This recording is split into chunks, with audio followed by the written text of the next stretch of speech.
Bienvenidos y bienvenidas a un nuevo programa de Con Voz y Voto. Hoy vamos a debatir y quizás aprender sobre las infancias y las adolescencias. ¿Qué piensan? ¿Qué les preocupan? ¿Cuáles son sus sueños? ¿Y cómo podemos construir junto con ellos y con ellas una sociedad mejor? Vamos a comenzar en la presentación del informe anual de la Defensoría de Niños, Niñas y Adolescentes aquí en la Comisión Bicameral. Vamos.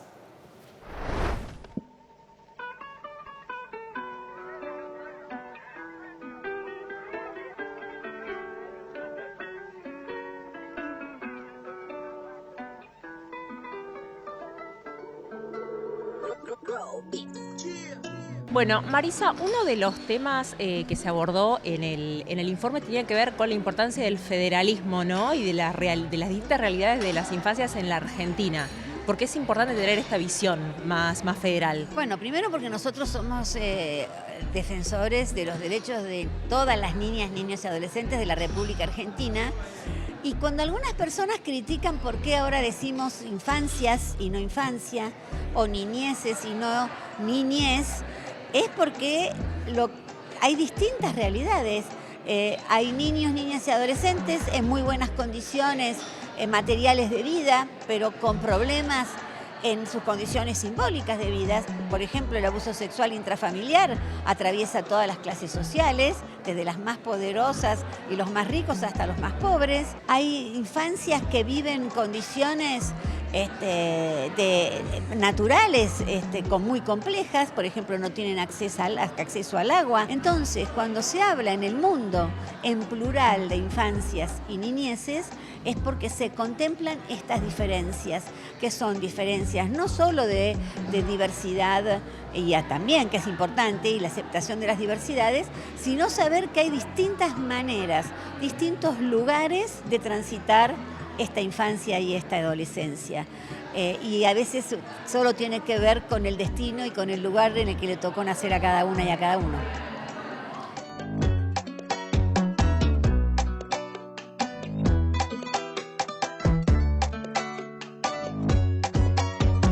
Se dice mucho que los niños y las niñas son el futuro. Desde la Defensoría, donde trabajan permanentemente con infancias, ¿qué es lo que significa que los niños y niñas son el futuro? ¿Qué es lo que se dice cuando se dice eso? Son el futuro, pero también son el presente. Porque muchas veces con esa afirmación soslayamos o dilatamos el cumplimiento de los derechos.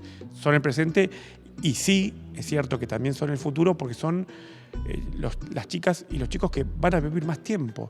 Por ejemplo, en materia de medio ambiente, que es algo que estamos trabajando mucho, es el hoy, que tenemos que respetar sus derechos y son los que durante más tiempo van a sufrir una vulneración de derechos.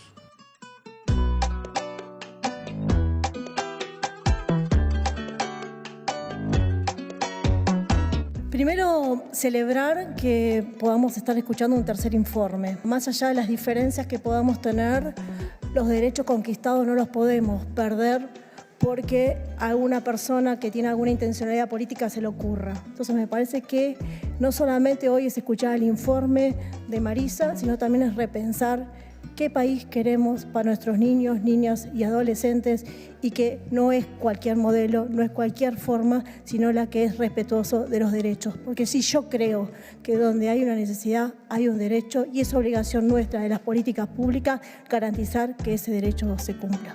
Muchas gracias. Y esto es algo muy importante que queremos recalcar, que cuando hay una política pública eficiente y eficaz, las chicas y los chicos la toman. Si los chicos y las chicas están solos en los barrios, los toman otros. Pero cuando hay una política pública, esa política pública las chicas y los chicos lo toman. Le tenemos que dar esa oportunidad.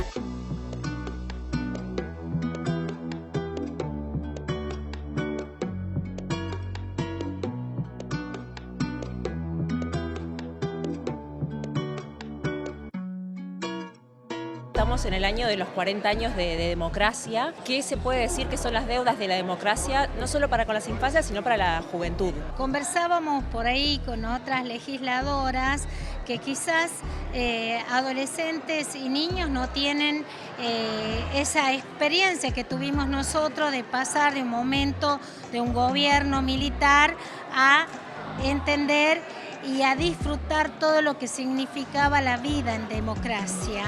Hoy creo que la mayoría de los adolescentes cree que todos los derechos fueron dados, que es una cosa que pueden gozar de esos derechos porque sí. Y creo que ese es el trabajo, más que una deuda pendiente en estos 40 años. Yo creo que hay que reforzar en el colectivo la ganancia y el avance que tiene Argentina en todo tipo de derechos.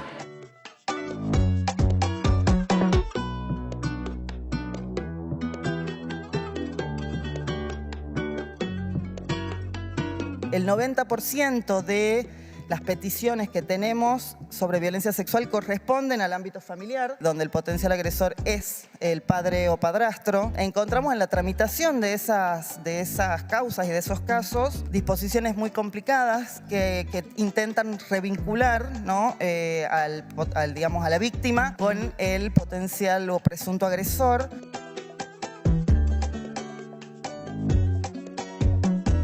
Hay otro tema que es el tema de los niños sin techo. Y tenemos grandes ciudades que no tienen dispositivos adecuados para atender a estas infancias y adolescencias sin techo. No hay posibilidad de que se ejerza ningún derecho. No hay derecho.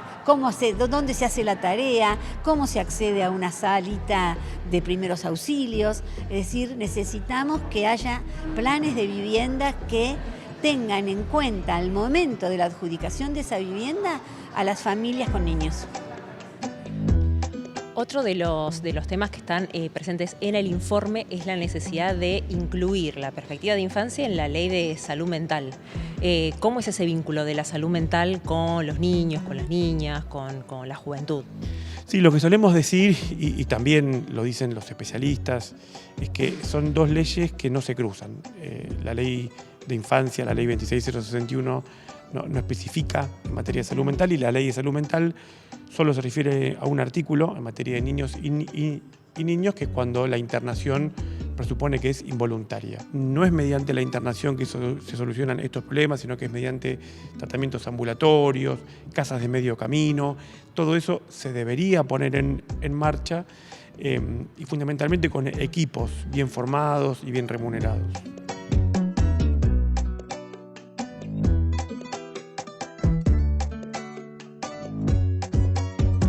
Están las leyes de derechos humanos y están a esas políticas que hacen realidad esos derechos humanos. La asignación universal por hijo, no me canso de repetirlo, y es bueno que se sepa, no es un programa o un plan, es un derecho. Es un derecho a la seguridad social que está específicamente establecido en el artículo 26 de la Convención sobre los Derechos del Niño. Quiere decir que no es un plan o un programa que mañana alguien puede sacar porque se le ocurre, porque si no va a tener que sacarle rango constitucional y retirar nuestra firma y nuestra ratificación de los tratados de derechos humanos. Así que eso es primero, ¿no? La asignación universal es un ingreso importante para toda la franja de menor edad, ¿no? Hasta los 17 años inclusive, o cumplir los 18, que ya pasan a ser jóvenes adultos.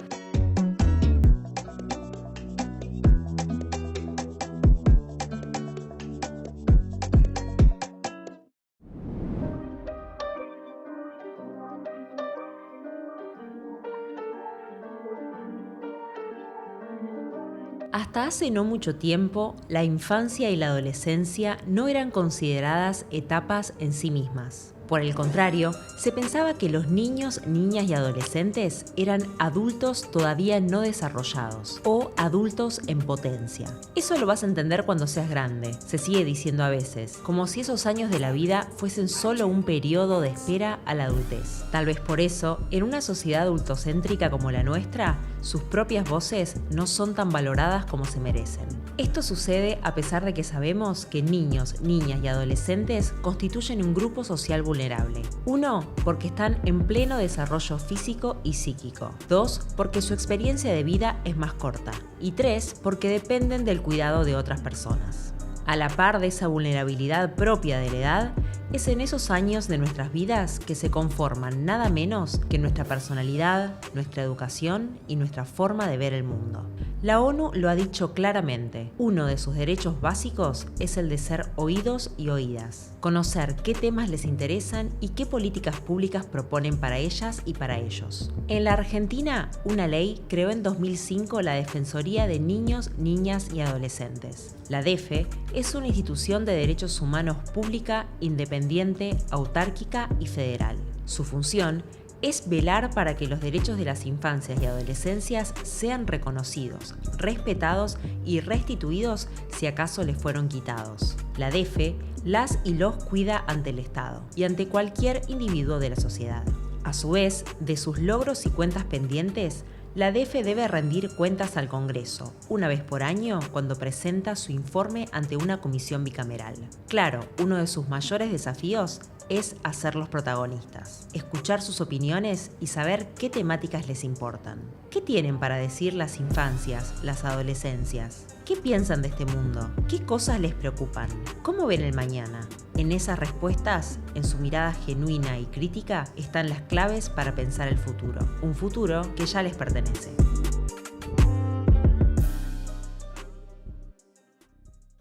Primera pregunta, Luján, es ¿cómo están los adolescentes, las adolescentes después de la pandemia? Nos hemos encontrado con respuestas muy variables, desde adolescentes que han pasado por muchas situaciones ligadas a episodios de angustia, digamos, ¿no?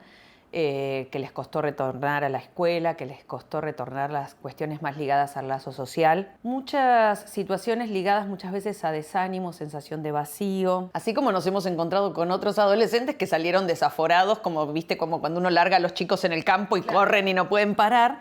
Digamos, las respuestas han sido muy variables. Sí, lo que notamos es que hay una cuestión donde los adolescentes actuales están sintiendo mucho, me parece, la ausencia más bien de los adultos o las dificultades que están teniendo los adultos para sostenerlos en este momento. Y lo cierto es también que cuando se encuentran con alguien que mínimamente empieza a escucharlos y que hay algo de la posibilidad de alojar algo de eso, rápidamente pueden hacer algo con eso, digamos. No estoy con esto diciendo que sea una situación catastrófica, pero sí, bueno, hay adolescentes que están más complicados que otros. ¿Qué rol han cumplido las redes sociales y los celulares, la virtualidad, las pantallas? Por un lado estaban hiperconectados, pero por ejemplo una de las cosas que insistían mucho en las escuelas como una cuestión de la cual se quejaban mucho los docentes, fue la cuestión de estar conectados pero con la cámara apagada. A muchos adolescentes lo que les empezó a pasar era que no soportaban verse en la imagen. Verse a sí mismos. Verse a sí mismos en la imagen, exactamente, ¿no? Como una especie de fenómeno de doble ahí, ¿no? Presente todo el tiempo. Me veo mal, no me gusta mi cara, ¿no? Y como inseguridades. Como sí, cuestiones que tienen que ver con el desajuste propio de la imagen corporal en ese periodo, digamos. El impacto del encierro es para todos difícil, no es que fue... Pero digo, en la adolescencia el afuera tiene un lugar fundamental. El afuera es como lo que le da una bocanada de aire respecto de lo familiar. Entonces digo, para los adolescentes que el afuera esté colapsado no es una cuestión menor. De hecho, es una de las cuestiones, piensen que el adolescente necesita que el otro esté a la mano, pero no encima. Se dice muchas veces que se intensificó el abuso sexual intrafamiliar post-pandemia. Hay un estallido de las demandas con situaciones de este tipo. Los lugares que implican el afuera de lo familiar funcionan como lugares donde efectivamente alguna pauta de alarma puede prender. Cuando eso no está, bueno, los seres humanos no es que, digamos, nos resulta horroroso pensar que lo incestuoso puede producirse, pero lo incestuoso es parte de la condición humana, ¿sí? Lo incestuoso en todo caso no se produce porque hay algo en lo social que viene a regular o que intenta regular algo de eso. ¿Cuáles pensás que son las mayores preocupaciones que hoy tienen las adolescencias? Yo te diría que hay dos cuestiones. Una es que los adolescentes y los adolescentes están mirando mucho qué les está pasando a los adultos. Yo casi que te diría que hay una preocupación bastante inminente, ¿no? En relación a eso. Pero también les preocupa mucho lo que tiene que ver con el futuro, ¿no? El vislumbrar el qué va a pasar después. Y yo lo que veo es que hay como bastante dificultad en este momento, ¿no? Respecto de poder soñarse, ¿no? porque también hay un empuje de la época, ¿no? A esto de que, bueno, de que hay que tener un trabajo en el que ganes mucha plata para poder acceder a todas las cosas que querés acceder. Y como que hay algo de las brechas que cada vez son más grandes. Hay otros que están en una situación mucho más compleja, que digamos que tiene que ver con lo que podemos nombrar como, bueno, las instancias de segregación, que son aquellos adolescentes que tras la pandemia, por ejemplo, no volvieron directamente a la escuela. ¿Cómo es ese vínculo de las adolescencias con los adultos? ¿Qué conflictos hay ahí? ¿Qué es lo que ven? ¿Son oídos o no son oídos por ellos? Cuando los adultos y las adultas están demasiado preocupados por la subsistencia, por ver cómo resuelven su cotidianeidad, no queda mucho resto, ¿sí?, para todo lo demás. Cuando nos ponemos todos demasiado pesimistas respecto de no visualizar horizonte, transmitimos algo que para los adolescentes es muy complejo. Porque el adolescente necesita que el otro pueda hacer una lectura de que algo está mal, pero que es posible alguna otra cosa hacer algo con eso, ¿se entiende? O sea, si no, no hay horizonte. Y bueno, y después hay la diferencia generacional que está siempre, quiero decir. Eso es inherente, ¿no? Esto de que a veces no entendemos muy bien qué les está pasando. Pero bueno, a mí me parece que ahí cuando no entendemos tenemos que preguntar. Tan simple como eso. Tan simple como eso, tan simple como eso, y bueno, y ahí van pasando, digamos, otras cosas. ¿Cómo pensás que se puede trabajar eso? ¿Estamos en un momento pesimista, en una etapa pesimista? Y si es así, ¿cómo se trabaja para vislumbrar ese más allá? A mí me parece que fomentar los procesos colectivos ayuda siempre, ¿no? Es decir, fomentar el entramado. Porque fomentar el entramado ayuda a evitar todo lo otro, todo de lo que venimos hablando, ¿no? Porque las sensaciones así de depresión, de estar solo, de no tener futuro y demás, tienen que ver con la ruptura de los lazos. Sobre los niños y niñas más pequeños y las problemáticas particulares que tienen en su desarrollo, veíamos también algo que tiene que ver con un acercamiento cada vez más temprano de las pantallas. De tener un celular para jugar y demás. ¿Cómo ves esta situación con el desarrollo de las infancias? No podemos detener, digamos, ¿no?, el encuentro entre las infancias y la tecnología. Yo creo que no lo podemos detener. Sí me parece que el problema se arma cuando la pantalla sustituye directamente al otro, digamos. Ahí sí se arma un problema, ¿sí? Cuando todo pasa por ahí y cuando no se permiten otros modos de exploración del entorno, digamos. No es lo mismo ver el mundo bidimensional a partir de la pantalla que experimentar ni siquiera con los juguetes, te diría, con lo que el chico agarra, que es una caja de cartón y se mete adentro y se cree que es una nave espacial y se tiene que armar toda una historia, ¿no?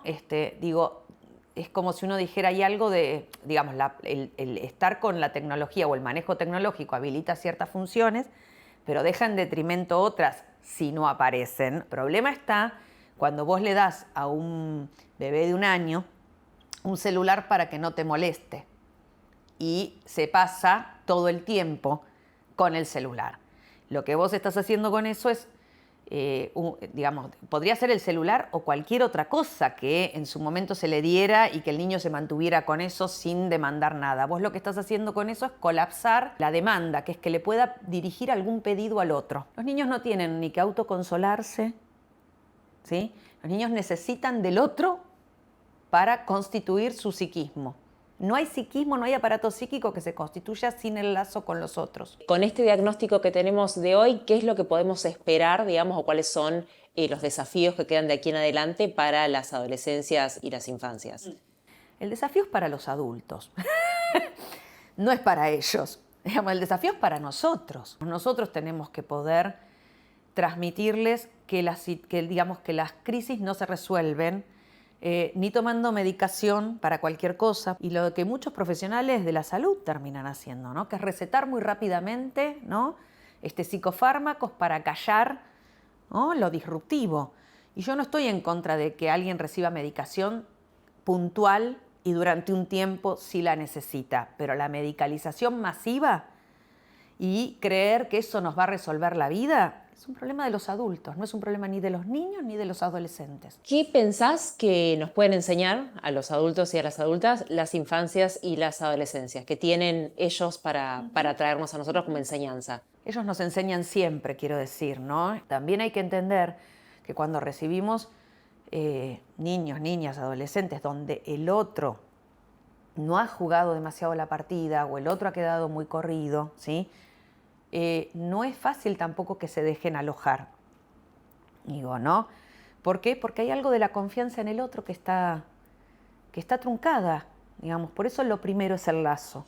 La pregunta esta que te voy a hacer es muy general y es si vos te sentís como adolescente protagonista de la sociedad. Y normalmente hablan más que todo de temas adultos, temas como más que no me gustarían ver, pero suceden todos los días, así que nada, pero sí me siento identificada con muchas cosas que pasan en redes o en la tele. O sea, a veces te hacen sentir como que sos un chiquito todavía y que no aprendiste nada de la vida y todo eso. Hay cosas que vos también compartís porque obviamente que te enriqueces de saberes, o sea, vos buscas por tu propia cuenta y cuando vos querés compartir, de cierta forma es como que dice, no, o sea, vos sos...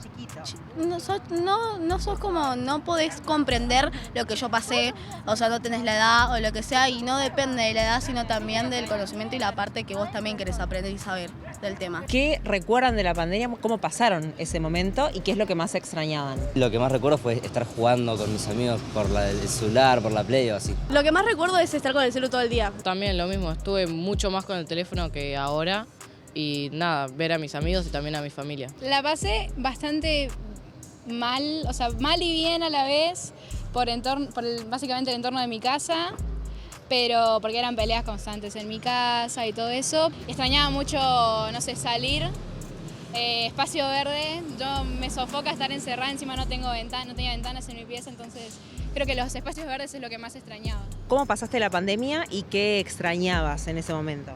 Fue muy difícil adaptarse porque era de pasar de presencial a virtualidad y nosotros teníamos el horario presencial era lo mismo que virtual. Lo que a mí me pasó en caso personal fue que sufrí muchos problemas alimenticios, que esto, que lo otro, porque no comía por estudiar en sí. Y te llenaba de trabajos. También es como que, obviamente tenías otras materias, que es como que los profesores parece que no lo entendían, porque es como que un trabajo tras otro, y terminabas desde las 7 de la mañana empezabas y terminabas a las 2 de la mañana más o menos. También el tema de dormir era costaba mucho porque yo tenía la tarde, entonces yo me quedaba, no sé, haciendo trabajos o haciendo tarea hasta muy tarde, 6 de la mañana estaba haciendo tarea, dormía 2 horas y tenía que seguir estudiando, haciendo las clases y todo eso, y era todo un quilombo. Fue un tema muy difícil para mí, ya hacer un montón de cosas. Yo justo me había cambiado de colegio y entonces como que me había alejado de mis amigos y la pandemia como que no me hizo conocer a nadie. Yo pensé que la estaba pasando bien, pero después cuando ya se había normalizado todo, como que me costaba salir a sociabilizar. Entonces como que ese proceso me costó bastante. ¿Qué es lo que te costaba? ¿Sentís que por ahí te daba como ansiedad estar afuera o conversar con gente o qué sentías? No sé si ansiedad, pero como tipo, volver a lo mismo, a sociabilizar, como que lo había perdido. Tipo, como que no sabía hacerlo. ¿Qué relación tienen con la digitalidad, con las redes? ¿Están mucho tiempo en el celular? ¿Poco? ¿Qué onda ese vínculo? ¿Y qué redes usan? Estoy generalmente todo el día. Cuando más me distancio o me desconecto es cuando estoy con ella. O sea, cuando estoy con ella yo no conozco el celular, pero sino bueno, en el WhatsApp, en Instagram. Twitter lo tengo ahí, no me gusta Twitter, como me parece una red social muy tóxica. Yo siempre uso las redes, o sea, me parece que son buena utilidad en cierta parte, pero ya cuando lo usas mucho tiempo es como que algo malo. Pero bueno, también me sirve para hacer tareas, qué sé yo, pero bueno, redes, uso TikTok más que nada, es una adicción más o menos, pero bueno, me desconecto para los estudios, para ciertas cosas. Yo uso TikTok y Instagram nomás, y estoy como 9 horas con el celular en total. Yo también con TikTok y con Instagram y la uso un montón, tipo 8 horas por día, una cosa así. Yo lo que más debo usar es Instagram y no tengo ninguna otra más y lo usaré también las 9 horas, 10. Instagram, Twitter y TikTok en sí, que es lo lo más. Pero creo que mitad del día máximo, 3, 4 horas, depende. Twitter en el top ahí, porque es como un diario íntimo básicamente, que puedes contar o capaz es como que también es como que te podés expresar en sí, pero el único problema es que después tenés a 20 personas que las conoces en persona y decís, che, ¿viste un tweet? ¿Qué te pasó? Es como que de cierta forma es como que vos hablás y listo, o sea, nadie te contesta. Y si te contestas es en persona, pero después Instagram 2 horas aproximadamente y TikTok todo el tiempo. Así. O si no, de ahí o hago tarea o estoy con mi familia o cosas rutinarias. Tenía como 14 horas por día, que es casi la mitad del día, más de la mitad del día. Pero ahora por tema de que ahorrar datos, estar en el colegio, ir a entrenar y todo eso, como que, por ejemplo, los datos los desactivé, que en la calle no puedo usarlo. Entonces solamente lo uso en casa y lo uso poco porque cuando estoy en casa normalmente estoy con la compu, o haciendo tarea o jugando al juego. Bueno, las redes sociales que uso son Instagram, TikTok y Twitter también. Las frecuento bastantes veces al día. ¿Y de Instagram qué es lo que te gusta o por qué te atrae esa red social? Y en Instagram sí soy más chusma. A nivel salud mental y cómo uno siente la dificultad que uno siente con este tema de la pandemia, ¿vos cómo lo sentís? ¿Cómo sentiste que afectó a la salud mental? A la salud mental, a mí, por ejemplo, me afectó un montonazo porque yo, me cambió mi pensamiento porque yo nunca pensé que iba a pasar por una pandemia, un virus mundial. Tuve problemas en el colegio, me costó un montón porque yo en ese momento estaba pasando de séptimo a primero y me estaban enseñando temas de primer año y como que era el doble difícil y tenía que ver videos de YouTube porque a veces mis profesores no podían porque no contestaban. Hay veces que me daban ganas de llorar, mi familia no me podía ayudar porque no sabe mucho del tema. ¿A ustedes les interesa la política? ¿Escuchan a políticos? ¿Se hablan en sus casas, en la escuela? Veo mucha discusión en torno a vos pensás diferente, entonces estás mal. Creo que no es así, pensar diferente, o sea, todos somos diferentes, entonces todos vamos a pensar distinto de todas maneras. Así que creo que respetar es lo que es importante para poder avanzar. ¿Qué piensan que debería ser la política? ¿Para qué sirve la política? Ni idea, no. Pasa palabra. Para mí tendrá que ser como para ordenar el país y llevar por un camino que esté bastante bueno, digamos. Sí, para mí también que tenga que tener un buen camino y capaz que no la gente piense que la política es mala solamente porque algunos políticos sean malos. En mi casa no hablan prácticamente nada de política porque no sé por qué, pero yo tampoco sé mucho igual. Y la importancia, yo tampoco sé nada de política, no tengo idea alguna. Mi familia prefiere pagar la multa y ya está, y no votar. ¿Hablan de política en la escuela, en la familia? ¿Para qué piensan que sirve? Más se habla de lo que estamos por la parte de las PASO, de la urna y de lo que actualmente ahora sí se puede votar, porque antes no se podía votar debido al golpe de Estado. ¿Qué pensás del cambio climático? Que es un tema que se habla mucho ahora y que suele ser por ahí una preocupación con el calentamiento global, el cambio de clima y demás. ¿Es algo que se habla en la escuela, por ejemplo? ¿O cómo ves ese tema? La verdad, para mí, o sea, de que se recicle, para mí está bien, la verdad. Me parece que es un tema que hay que tratar y que es muy serio y yo siento que la gente no toma conciencia porque siente que es un tema muy lejano, pero no, porque estamos sufriendo las consecuencias casi ya.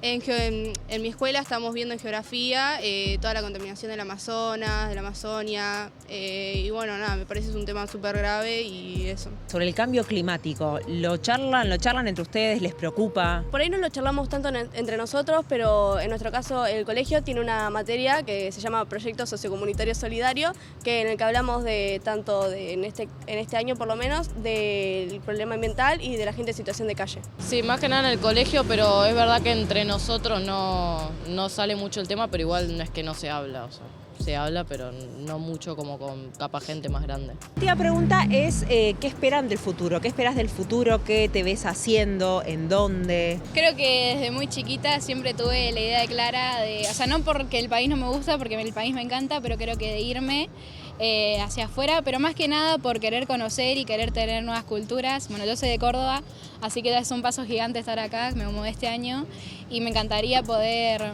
estudiar lo que quiero, bueno, que es arte, afuera o estudiarlo acá y poder implementarlo afuera. Creo que es lo que más me veo haciendo en un futuro, creo que no me veo de otra manera, haciendo otra cosa, no me veo, o sea, y si lo hago lo haría acá, pero me veo haciendo lo que me gusta, que es hacer arte. Yo todavía no tengo pensado qué me gusta hacer, pero me gustaría estudiar algo.